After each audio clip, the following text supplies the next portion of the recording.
Hello students, 6 अगस्त 2021। तो class 12 chapter का नाम है आपका पी ब्लॉक एलिमेंट्स, जिसमें मैंने आपको पढ़ाया ग्रुप 15, जिसमें पढ़ाया मैंने आपको nitrogen, ammonia, nitric acid, phosphorus, phosphorus के ऑक्सी एसिड, अमोनिया बनाना सिखाया, अमोनिया के केमिकल प्रॉपर्टीज़ पढ़ाई, फिजिकल प्रॉपर्टीज़ पढ़ाई। उसके बाद मैंने आपको पढ़ाई थी नाइट्रिक एसिड, उसकी केमिकल प्रॉपर्टीज़ पढ़ाई। उसके बाद मैंने आपको बताया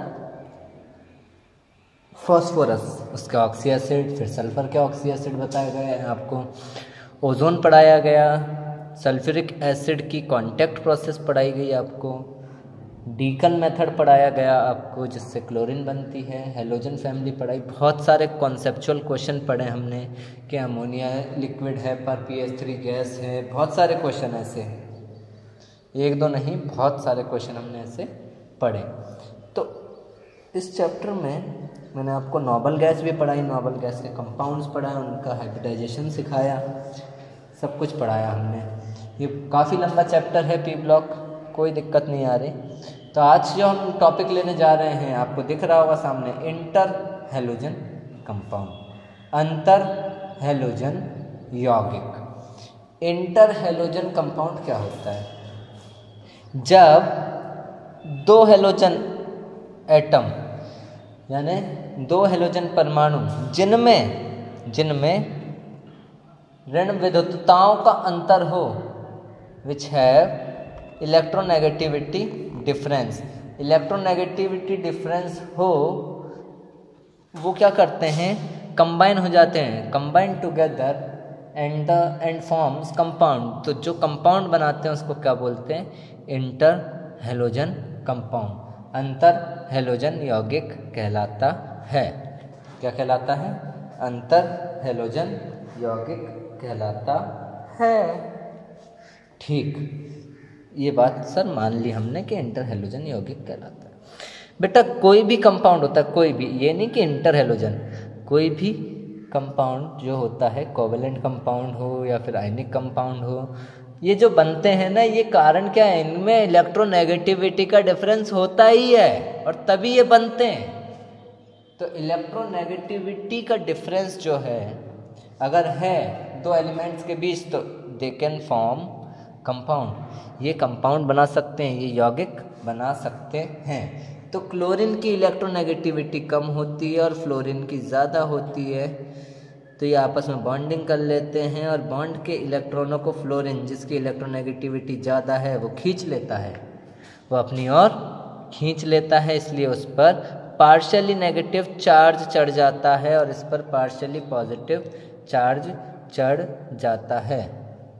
अगर बात करें ClF, तो हमेशा पॉजिटिव आयन को आगे लिखा जाता है और नेगेटिव आयन को पीछे लिखा जाता है। अगर मैं इसको A मान लूँ और इसको B मान लूँ, इसी तरीके से इंटर हेलोजन कंपाउंड्स जो होते हैं, अंतर हेलोजन यौगिक जो होते हैं, उसका जो जनरल फार्मूला होता है वो होता है ABN, जहाँ N की वैल्यू हो सकती है 1, 3, 5 और 7, यही हो सकती है। तो इसकी डेफिनेशन कैसे लिखोगे? तो डेफिनेशन लिखने के लिए ध्यान से सुनिए। इंग्लिश मीडियम जो लिखेगा वो लिखेगा, when two halogen atom which have electronegativity difference combine together and forms compound, these compound are called interhalogen compound. The general formula of these compounds are ABN, where N is equal to 1, 3, 5, 7. Hindi medium वाले क्या लिखेंगे? जब दो halogen परमाणु जिनमें ऋण विद्युतताओं का अंतर होता है, किसका? ऋण विद्युतताओं का अंतर होता है, आपस में संयोजन करते हैं, तो यौगिक का निर्माण होता है और प्राप्त यौगिक अंतर हेलोजन यौगिक कहलाता है। इसका सामान्य सूत्र ABN होता है, जहाँ N का मान 1, 3, 5, 7 हो सकता है। तो ये 4 प्रकार के होते हैं। n का मान 1 रख दो तो ए बी प्रकार का example CLF, BRF, IF, BRCL, ICL, IBR, ये सब क्या हैं, ए बी प्रकार के एग्जाम्पल हैं। इसी तरह n का मान 3 रखोगे तो AB3 प्रकार के एग्जाम्पल हैं CLF3, BRF3, IF3, BRCL3 भी है, BRCL3, ICL3, IBR3। इसके बाद आता है IB5 type, BRF5, IF5, ICL5, और लास्ट होता है AB। n का मान रख दिया, n की वैल्यू रख दी 7, AB7 type, that is IF7। तो बेटा ये जो एग्जाम्पल्स लिखे हैं यहाँ, हर एक का हमें क्या करना पड़ेगा, इनमें से हर एक का नहीं, हर एक टाइप का हमें संकरण बताना होगा। AB का क्या है, AB3 का क्या है। जैसे इसका होता है रेखीय होता है, कैसे होता है बताओ, शो करो। इसका होता है T आकार, तो ये भी आपको शो करना होगा। इसका होता है वर्ग पिरामिडी,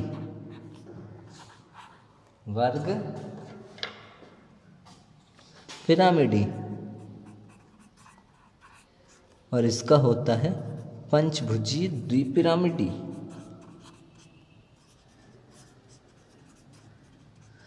चलो इंग्लिश में देखते हैं। रेखीय को बोलते हैं लीनियर, तो इनके होते हैं लीनियर, टी शेप्ड,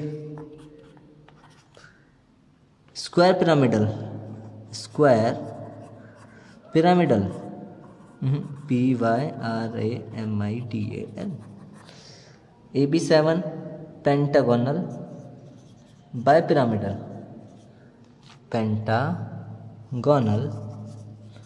बाइपिरामिडल। तो कैसे कैसे होते हैं, तो देखिए सबसे पहले हम ले रहे हैं AB टाइप का एग्जांपल लिया हमने CLF। तो CLF में क्लोरीन का एटॉमिक नंबर 17, 287, थर्ड शेल है तो 3 उसके सब शेल होंगे, 3s में 2, 3p में 5, 3d में 0। ग्राउंड स्टेट, ये हमने इलेक्ट्रॉन्स फिलअप कर दिए, 3s में 2, 3p में 5। उसके बाद इसमें एक अनपेयर्ड इलेक्ट्रॉन रहता है, ये रहा था। अब क्या हुआ कि भैया इसको तो एक ही अनपेयर्ड इलेक्ट्रॉन चाहिए क्योंकि एक ही फ्लोरीन जुड़ा हुआ है, तो सबकी एनर्जी सेम करने के लिए एक सपोज इलेक्ट्रॉन हमने भर दिया। ये हमने सपोज इलेक्ट्रॉन भर दिया है। सपोज इलेक्ट्रॉन भर दिया तो इसमें डायरेक्ट हाइब्रिडाइज्ड स्टेट होती है, एक s का और 3p के, sp3। तो इसकी ज्योमेट्री जो बनती है पहले होती है टेट्राहेड्रल, जिसमें 3 लोन पेयर होते हैं, जिसके कारण यहाँ पर VSEPR valence shell electron pair repulsion theory लग जाती है, वेस्पर सिद्धांत लग जाता है, और इसकी ज्योमेट्री जो है वो चेंज होकर कैसी हो जाती है, ऐसी रेखीय, कैसी हो जाती है, लीनियर। समझ में आई बात? हाँ आ गई होगी। नेक्स्ट होता है, मैं ले रहा हूँ अब AB5 प्रकार समझा रहा हूँ, AB3 प्रकार आप खुद करेंगे। AB5 में मैंने एग्जांपल लिया BRF5, BR का होता है 35, 2, 8, 18, 7, 4s2, 4p5, 4d0, 4f0। तो 4s, 4p एंड 4d को मैंने ले लिया हाइब्रिडाइजेशन के लिए। ग्राउंड स्टेट देखिए उसकी, ग्राउंड स्टेट में 2 और 5 इलेक्ट्रॉन। अब यहाँ पर 5f जो हैं वो 5f हैं, तो 5 अनपेयर्ड इलेक्ट्रॉन चाहिए।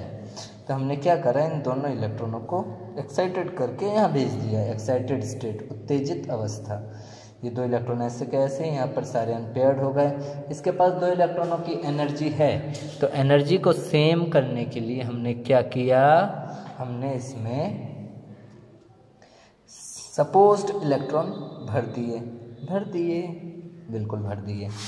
अब हाँ यहाँ पर इनका हाइब्रिडाइजेशन हो गया, sp3d2। यहाँ पर इनका हाइब्रिडाइज्ड स्टेट आ गई। यहाँ पर एक लोन पेयर है, बाकी सारे क्या है, बॉन्ड पेयर। sp3d2 में कौन सी ज्योमेट्री होती है भैया, अष्टफलकीय होती है, ऑक्टाहेड्रल होती थी। बट एक लोन पेयर बच रहा है जो कि काय में बंद हो जाएगा, इस लॉब में बंद हो जाएगा।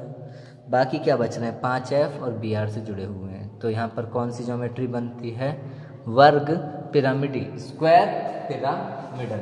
AB3 टाइप करोगे तो आपको मिलेगा बेटा 2 लोन पेयर बचेंगे, 2 लोन पेयर बचेंगे तो आपको मिलेगा टी शेप। कौन सा मिलेगा, T shape, like butterfly, butterfly जैसा दिखेगा वो, उसको बोलोगे टी शेप्ड, क्या बोलोगे? टी आकृति। तो बेटा यही है आपके अंतर हैलोजन यौगिक, और ये बहुत ही इम्पोर्टेंट टॉपिक है इस चैप्टर का, जिसको आपको करना है। मिलते हैं कल नई वीडियो के साथ।